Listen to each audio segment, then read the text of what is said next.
Terima kasih pemirsa, Anda masih bersama kami dalam bincang hari ini. Saya masih ditemani Mas Dedung Harisetio, Ketua Umum Komunitas Usaha Pertanian atau SUTA ya, Sentra Usaha Tani dan Agribisnis. Mungkin boleh diceritain dulu Mas kepada pemirsa, SUTA ini Ya, apa sih, bergerak sejak tahun berapa dan berapa banyak binaan oh ya, petani gitu ya. Boleh silakan.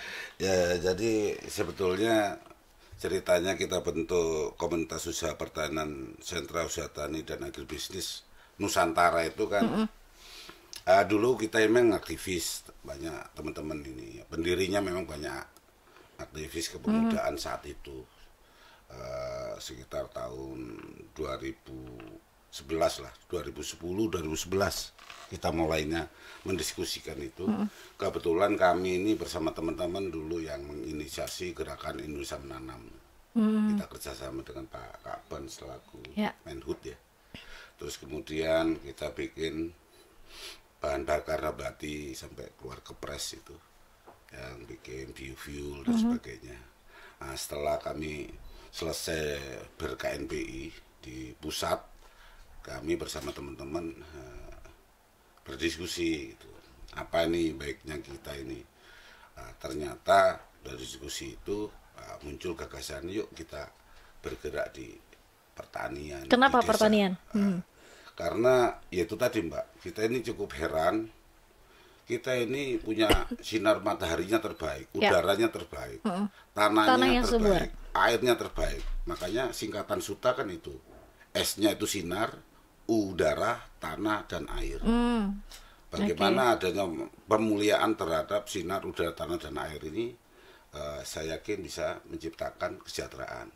Makanya kehadiran kami, kepedulian kami ke petani ini pendekatannya adalah kesejahteraan. Karena kita pahami bahwa negara kita ini kan negara welfare state sebenarnya. Kalau pasal berapa 33, Ya. 34 itu kan udah jelas bahwa negara ini adalah negara yang sejahtera. Dari alamnya ini menunjukkan sejahtera, kayak raya itu. Iya kan, apa saja ada di sini kan itu. Terus kemudian manusianya kan beradab, gotong royong dan sebagainya. Jadi dari aspek geografis dan demografisnya ini memang kita ini sebagai bangsa atau negara yang sejahtera. Tinggal bagaimana pengelolaan secara demografis dan geografis ini bisa terwujud kesejahteraan itu, memberikan jaminan kesejahteraan bagi masyarakat. Harusnya alam ini dan manusia yang ada di Indonesia ini bisa menjamin kesejahteraan bangsa dan negara ini. Ya. Tapi kenapa kesejahteraan itu saat ini Nomor sekian. nomor sekian Ya. gitu. Nah, inilah tugasnya kita-kita ini untuk mengingatkan kembali kepada semua pihak bahwa Indonesia ini adalah negara berkesejahteraan, welfare state gitu. Waduh, mantap. Itu melalui sektor pertanian, Pertanian. ini dan perdagangan ini kita orientasinya outcome-nya Ya. adalah kesejahteraan. Output-nya adalah ekonomi dan produktivitas.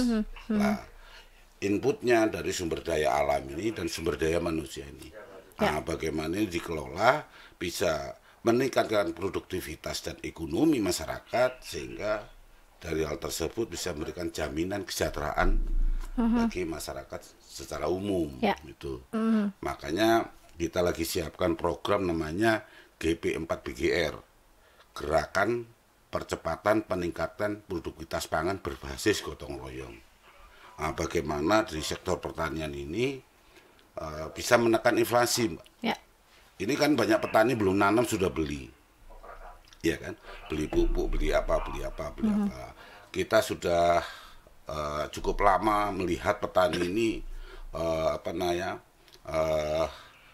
nilai ekonominya kan turun karena sebelum menanam sudah mengeluarkan modal, Kos. kos.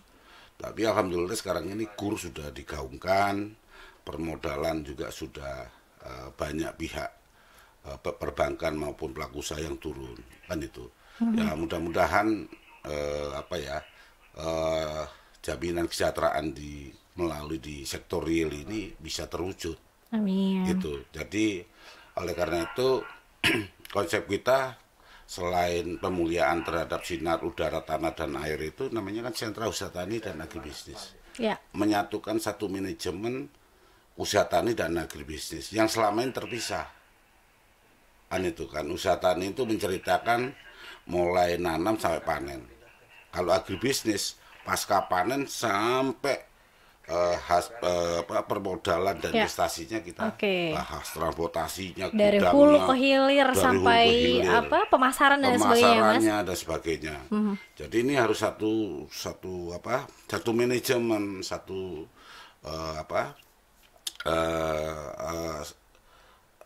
terintegrasi.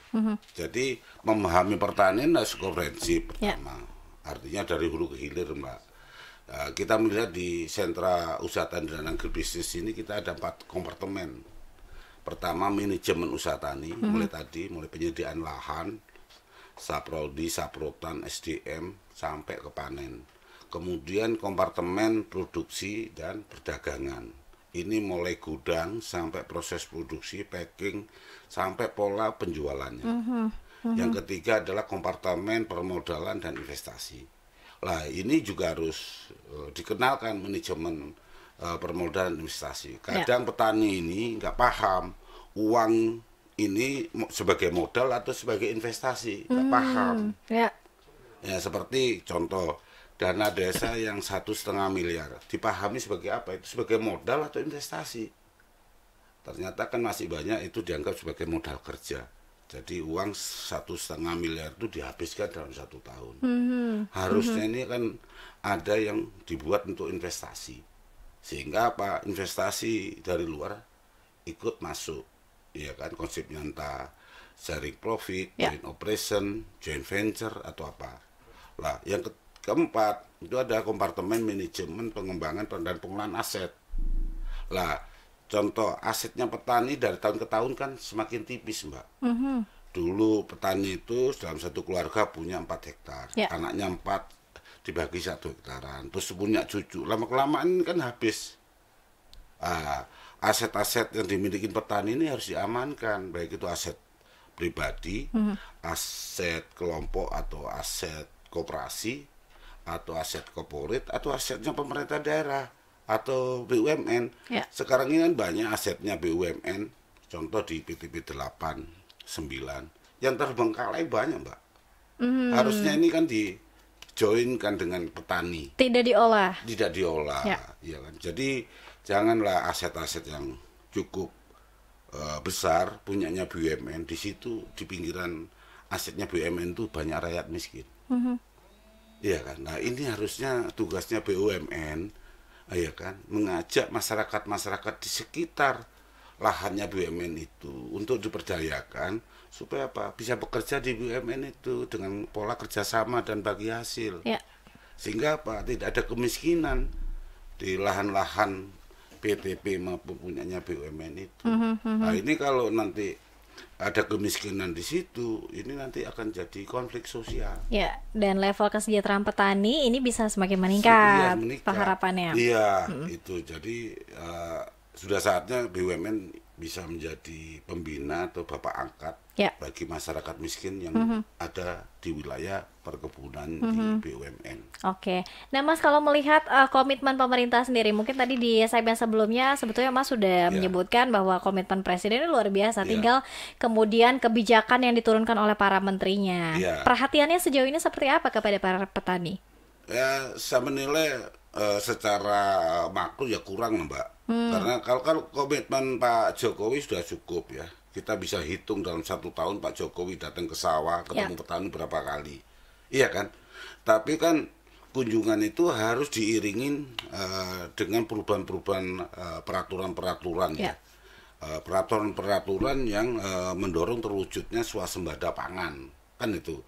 Nah, dengan peraturan itu mesti disiapkan program-program strategis jangka pendek, jangka menengah, jangka panjang, terus disiapkan pelaku-pelakunya, mulai pelaku usaha sampai pelaku pertaniannya. Lah, kita bisa ngukur kok struktur kerjanya kan gitu. Pertama dari komitmen Presiden, clear. Peraturan undang-undangannya clear, ya kan? Lah, implementasi dari kebijakan itu yang belum clear saya melihat. Ya, Kementerian masih pilih-pilih di dalam perwujudan swasembada pangan itu. Ya, mohon maaf ya, karena memang latar belakangnya Kementan itu dari partai politik. Oke. Jangan-jangan ada syarat kepentingan di sana ya. Kepentingan di situ. Oke. Karena presiden tidak memberikan syarat untuk itu. Nah, sampai kemarin tuh ada istilah, saya dapatkan fotonya Pak Kementan pakai seragam Nasdem gitu. Janganlah kan itu. Ini kita menjalankan komitmennya presiden, bukan komitmennya partai. Jadi kita dedikasi loyalitas kita ke presiden. Nah ini juga banyak istilahnya. Saya yakin presiden terima banyak surat kaleng dari teman-teman juga itu memprotes itu kan. Betul, aduan-aduan ya Mas ya. Itu. Oke. Ya, jadi saya dapat informasi dari teman-teman mengucapkan terima kasih kepada Pak Jokowi, tapi memberikan garis evaluasi bagaimana Pak implementasi kebijakannya ini. Kok staf Bapak ini nggak cepat bekerjanya. Iya. Dan Mas, konon katanya yang menjadi salah satu permasalahan petani juga ini pupuk. Saat ini. Oke. Kelangkaan pupuk. Jadi pupuk itu ada dua ya. Pupuk organik, mikro dan makro kan gitu. Tapi sebetulnya tidak harus ada kelangkaan pupuk. Gini Mbak, harusnya Kementan ini, ya kan, subsidi. Kemarin kan bahas soal subsidi. Wah, subsidi mau dihilangkan. Ya, si subsidi mau dihilangkan. Ya, jangan dong. Itu kan subsidi itu dari pajak. Pajak itu dari rakyat kan itu artinya duit rakyat yang diputar oleh pemerintah kembali ke rakyat. Kan itu. Mengenai pupuk subsidi itu harusnya Kementan itu tidak memberikan subsidi pupuk, ya kan, memberikan subsidi hadirnya sebuah pabrik pupuk di daerah, kan itu, sehingga tidak ada ketergantungan masalah pupuk, kan itu. Sekarang pupuk organik aja ini Kementan masih mengalokasikan kebutuhan pupuk itu. Saya belum melihat Kementan secara masif. Itu kan ada program pembangunan pupuk di daerah dengan petani, dengan kelompok tani atau gapoktan. Sehingga ya itu tadi kelangkaan pupuk terjadi di situ, antara lokasi produksi dengan lokasi pemakaian jauh sekali. Terlalu jauh. Oke. Itulah. Kemudian mengenai pupuk industri, soal NPK dan macam-macam ini, sebetulnya nggak ada soal. Sekarang itu kan juga ada program dari Petro itu yang Yarnen ya, pembayaran setelah panen. Tapi kan itu implementasinya agak susah. Ini program BUMN ya, itu sudah ada program menghadirkan pupuk yang nanti bayarnya setelah panen dan sebagainya. Gitu. Tapi ya lagi-lagi lokasi produksi dengan lokasi pemakaian jauh sekali. Belum bisa menjangkau seluruh daerah. Sehingga kadang-kala kebutuhannya sekarang pupuknya baru datang minggu depan. Iya kan, ketika tanamannya lagi butuh pupuk, pupuknya terlambat datang sehingga tanamannya rusak. Nah, ini yang dipikirkan sistem pengiriman ya, logistik. Perlu hadir gudang-gudang swasembada pangan itu ada di daerah, sehingga sebelum menanam bibitnya, pupuknya sudah tersedia. Jangan ini sudah ditanam, pupuknya nggak datangnya terlambat, ya tanamannya rusak. Oke. Nah Mas, manajemen. Manajemen ya. Oke, Mas, soal swasembada pangan, mungkinkah kemudian di Indonesia jaya kembali seperti tahun sebelumnya? Lah iya, kelebihan di zamannya Pak Soeharto dulu, itu implementasi kebijakannya sampai tingkat desa dan kecamatan. Dulu ada namanya KUD ya, iya kan, KUD itu ya koperasi unit desa itu ada di kecamatan melayani desa. Di situ ada rice milling, ada gudang, ada lantai jemur, iya kan. Di situ ada kredit, candak gula dan sebagainya. Turun semua, terkonsolidasi. Sekarang belum. Harusnya swasembada pangan ini secara masif semua terlibat, baik TNI Polri-nya, baik camatnya, ASN-nya, baik kementeriannya, BUMN, dalam satu visi, yaitu swasembada pangan. Lah ini masih ada ego sektoral, itu kan. Jadi rebutan yang merasa lebih bisa di depan presiden mungkin. Iya kan, ingin rebutan jadi leader di situ. Kan itu. Ini yang psikologisnya saya melihat belum tuntas. Harusnya terkonsolidasi semua dalam satu gerakan swasembada pangan, kan itu kan semua terlibat. Nah, ini memang harus keras Pak Jokowi ya, komitmen sudah cukup, kalau mau keras lagi untuk 2 tahun ini ya udah, iya kan, Lanjutkan itu dengan implementasi pengawasannya di level BUMN, di Kementerian Evaluasi. Kalau memang kan Pak Jokowi tinggal 2 tahun ini harus memberikan prestasi yang loncatan yang bagus di tengah dunia lagi krisis, kita swasembada.